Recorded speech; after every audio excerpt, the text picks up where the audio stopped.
과다수면 생활 요령을 좀 설명을 드릴게요. 이제 불면증도 마찬가지지만 과다수면 같은 경우에는 생활 패턴을 조금만 변화시켜도요. 잠자는 시간이 좀 줄어들어요. 낮에 자는 시간이. 그 첫 번째가 뭐냐면 비슷비슷하게 맥락으로 가요. 야간 수면의 질을 높여주는 거예요. 밤에 잘 자게 만들어주는 거예요. 그래서 불면증 생활 요령 저번 시간에 강의를 드렸었는데 기억이 나실지 모르겠는데요. 제일 손쉽게 할 수 있는 게 수면 환경이거든요. 조명, 온도, 습도 말 그대로 푹 자고 일어날 수 있게끔 만들어주는 거예요. 그걸 첫 번째로 해주셔야 돼요.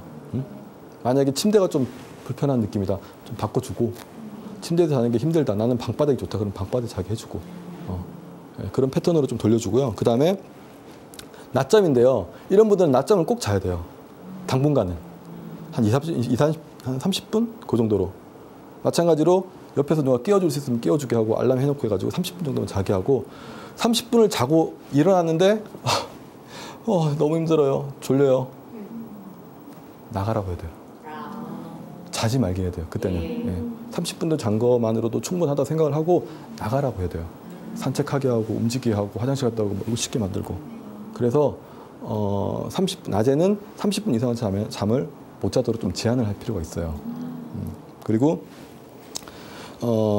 처음 말씀드린 거죠. 체중. 이게 좀 중요한데요. 만약에 잘 봐요. 밤에도 자고 낮에도 자고. 그러면 활동에서 써버리는 에너지가 되게 줄어들잖아요. 네. 맨날 피곤하니까 잠만 자니까 일을 안 하니까. 그러면 이 과다수면에 있는 분들은 체중이 좀 쪄요. 살짝 찌기 시작해요.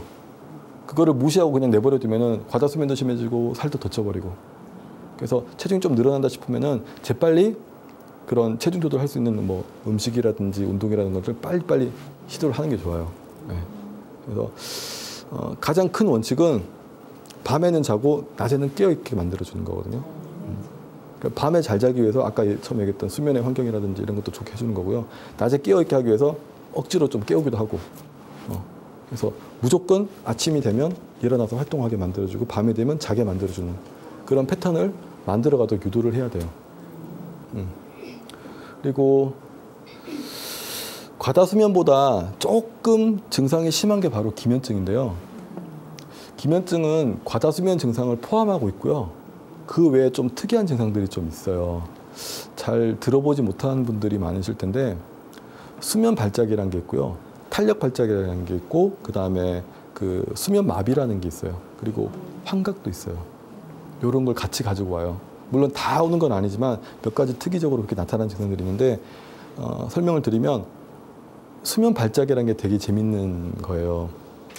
이렇게 강의를 하고 있는데 제가 지금 여기서 잔다? 이해가 되세요? 갑자기 자다가 이해가 되세요? 안 되죠. 기면증 환자들은 그래요. 계단을 걸어 올라가다가 갑자기 잠이 들어버려요. 여자랑 소개팅을 하는데 갑자기 막 얘기하다가 하하하 하다가 그냥 잠이 들어버려요. 이해가 안 되죠. 조금 더 상상력을 동원해서 한번 상황을 만들어 볼까요? 운전을 하는데 큰일 나죠. 그래서 항상 불안감을 가지고 살아가고 계세요. 기면증 환자분들은요. 그래서 이런 분들 같은 경우는 이제 양약을 밤에는 수면제, 낮에는 각성제 이런 식으로 계속 쓰면서 돌리고 있거든요. 되게 어떻게 보면은 위험한 병이죠. 근데 사람들이 그 사람을 바라보는 시선은요. 너 왜 이렇게 게을러? 너 밤에 안 자고 뭐하니? 그런 식으로 바라보는 거예요. 그래서 이 친구는 또 스트레스를 받아서 아까 말했던 것처럼 또 열이 막 뜨고 그런 증상이 나타나는 거예요. 정말 말도 안 되는 상황에서 잠이 자요. 직장 사장님이랑 얘기하는데 너 왜 이래? 이러고 있는데 막 꾸중 듣다가 구벅구벅 졸고 있고. 네.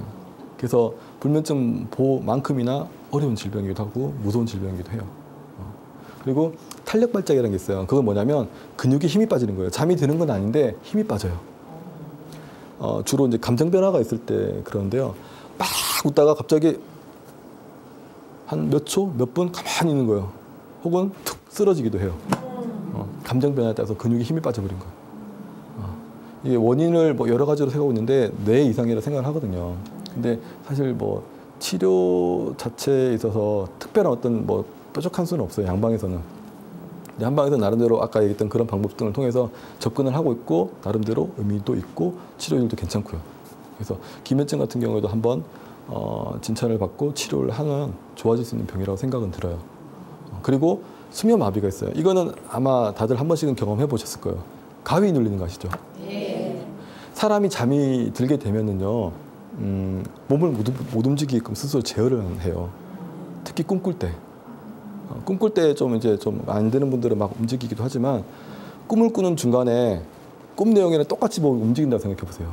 막 달려가고 있고, 똑같이 걸어가면서 계속 걸어 나가고 안 되죠. 그래서 마비를 시켜버리거든요. 살짝 움직이지 못하게. 근데 문제는 꿈을 꾸면서 마비가 됐는데요. 잠에서 깨는 거예요. 깬 거라고 하기도 뭐하고 안 깬 거라고 하기도 뭐하고 비몽사몽간이에요. 꿈에 있었던 내용이 현실에 있는 것처럼 느껴지는 거예요. 그래서 막 도망가다 꿈을 깼는데 현실에서도 그걸 도망가고 있다 느끼는데 몸은 아까 어떻게 된다고 했어요? 현실에서 누가 날 쫓아오는데 지금 못 도망가. 엄청난 공포거든요. 그게 가위 눌림이에요. 그게 나타난다는 거예요. 기면증 환자들은. 그래서 이게 밤에만 그런 게 아니고요. 낮에도 그런다는 거예요. 낮에 잠을 자다가 이러면서 막 소리 지르고 막 가위 눌림이 나타나는 거예요. 옆에서 쟤 뭐야? 그렇게 되겠죠. 좀 이해가 안 된 상황인데 그게 이 잠과 현실의 사이에서 이렇게 가운데서 왔다 갔다 하면서 그런 일이 나타나요. 그리고 그게 좀 심해지면 환각이 돼요. 내가 지금 깨어 있는 거고 잠을 자는 게 아닌데 꿈을 꾸는 것처럼 자꾸 이상한 소리도 들리고 이상한 말도 들리고 환청도 보여요. 그래서 자칫 잘못하면 병원 가면 이제 정신분열증으로 보고 막 정신분열약을 먹게 될 수도 있죠. 그러니까 잘 보셔야 돼요. 그래서 이런 그 특징을 가진 사람이 3개월 이상 지속됐다 그러면 기면증으로 봐요. 이제 과다수면이나 기면증의 경우 특별한 진단 어떤 기준은 없는데요. 이 사람들의 밤에 잠자는 걸 가만히 보면 밤새도록 꿈만 꾼대요. 렘수면이라고 하는데요. 그러니까 잠이 꿈꾸는 수면과 그렇지 않은 수면이 있는데 대부분의 수면 시간을 꿈꾸는 수면으로 보내버리는 거예요. 그러면 꿈을 꾸지 않는 수면 시간 동안에 원래는 몸의 피로를 풀어내고 그런 거거든요. 근데 그게 쏙 빠져버리니까 과다수면이 늘어나는 거죠. 낮에 자는 수면이 늘어나는 거죠. 그런 특징적인 증상을 보기 때문에 그걸 보고 이 사람은 기면증이구나 라고 진단을 내리는 경우도 많아요. 근데 치료는 이제 양반 가면 대부분 그런 각성제, 밤에는 수면제, 그러니까 약 먹고 자고 약 먹고 활동하고 그런 식으로 돌아가 버리죠. 그래서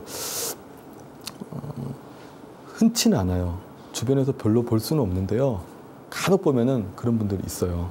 그러면 여러분들도 그 사람이 게으르다라고 생각하지 마시고요. 저 사람은 과다수면이나 기면증이 있을 수도 있겠구나라고 생각해주고 그 사람한테 좀 이렇게 따뜻한 말 한마디 건네주는 게 이분들한테는 많이 도움이 될 거예요. 그래요. 이렇게 4번에 걸쳐서 수면장애, 이제 저는 그 불면증과 과다수면, 기면증에 관련해서 쭉 강의를 드렸는데요. 오늘 말씀드렸던 건 지금 뭐 들으셔서 알겠지만 과다수면과 기면증에 관한 내용이었었고요. 처음에 그죠? 잠의 어떤 중요함, 기능들에 대해서 설명드렸고 불면증의 정의, 어떤 상황이 생기면 불면증이라고 진단을 하고 치료를 해야 된다는 부분에 대해서 설명을 드렸었고, 그다음에 한약적으로 어떻게 치료를 해왔었는가 그 역사를 짧게 간략하게 설명을 드렸었고요. 두 번째에서는 한약적으로 실전에서 어떻게 불면증을 치료하고 어떤 관점으로 불면증 환자를 바라보는지에 대해서 설명을 드렸었습니다. 그래서 간단한 치료 사례도 말씀을 드렸었고요. 중요한 개념 중 하나가 허증, 실증, 보법, 사법 그 개념이었었죠. 실제로 저는 그렇게 치료를 하고 있다는 말씀을 드렸었습니다. 세 번째 강에서는 그런 불면증 초기라든지 불면증이 있는 상황에서 어떻게 생활을 해야 되는지, 어떻게 하면은 잘못하면은 불면증이 더 심해질 수 있는지 그런 부분에 대해 설명을 드렸어요. 지금 중요한 거 하나만 찍으라 그러면은 저는 집착을 버리라는 얘기를 드리겠습니다. 여유를 가지고. 그리고 이제 하나 더 한다면 가수면 많이 도움이 될 거예요. 그리고 이제 그럴 때 스스로 약재를 구입해서 살 수도 있는 그런 약재들, 그 다음에 제가 자주 이용하는 약재들 그런 부분에 대해서 설명도 잠깐 드렸었고요. 그리고 오늘 강의에서는 과다수면, 기면증, 잠이 많아도 문제, 잠이 적어도 문제예요. 그래서 좀 뭐 길다면 길고 짧다면 짧은 강의였는데요. 어쨌든 제가 좀 도움을 드릴 수 있는 부분에 대해서는 조금 나름대로는 최선을 다했다고 생각하는데, 혹시 궁금한 게 있거나 그러면 저희 홈페이지도 있고 상담하는 그런 창구도 있으니까요. 기회가 되시면 문의해 주시면 제가 또 자세히 또 설명드리도록 하겠습니다. 이렇게 제 강의, 수면 장애 관련된 강의는 이렇게 마무리 짓도록 하겠습니다. 긴 시간 수고 많으셨습니다. 고맙습니다.